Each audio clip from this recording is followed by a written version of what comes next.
કેટલીક આ વખતથી પ્રકૃતિ માટે પક્ષીઓ માટે થઈ અને આપણને એક સારા શિક્ષક મળી આવ્યા છે.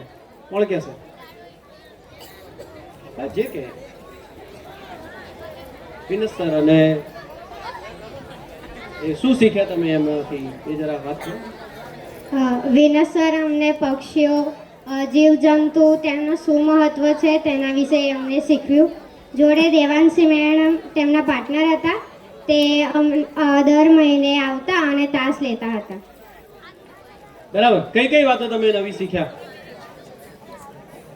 કયા પક્ષીઓના કારણે શું થાય છે અને કયા જીવજંતુને આપણે નુકસાન પહોંચાડીએ તો આપણા પ્રાકૃતિક સંસાધનોને શું નુકસાન બરાબર. એટલે આપણી પાસે હવે ફ્રેન્ડ્સ ઓફ નવા નદીસરની અંદર થોડો વધારો થઈ રહ્યો છે અને દૂર દૂરથી જેમ ડૉક્ટર રાહુલ આવ્યા હતા ત્યારે તો તમે બધા ગામમાંથી પણ આવ્યા હતા કદાચ. સાપ, કયો સાપ ઝેરી હોય, કયો બિનઝેરી હોય, યાદ છે અત્યારે? કઈ દે બધા લોકોને તો ખબર પડી જાય એટલું તો. કયો સાપ ઝેરી હોય, કયો બિનઝેરી હોય એવું જોઈને ખબર પડે. જો સાપની આંખ દેખાય અને તે મણીદાર હોય તો એ સાપ ઝેરી ગણાય છે. અને જો એ સાપનું માથા ઉપર થોડું ત્રિકોણ જેવું એમનું આકાર હોય માથાનું તો એ ઝેરી સાપ કહેવાય છે. અને જો લાંબુ હોય તો એને બિનઝેરી કહેવાય છે. ખબર પડી?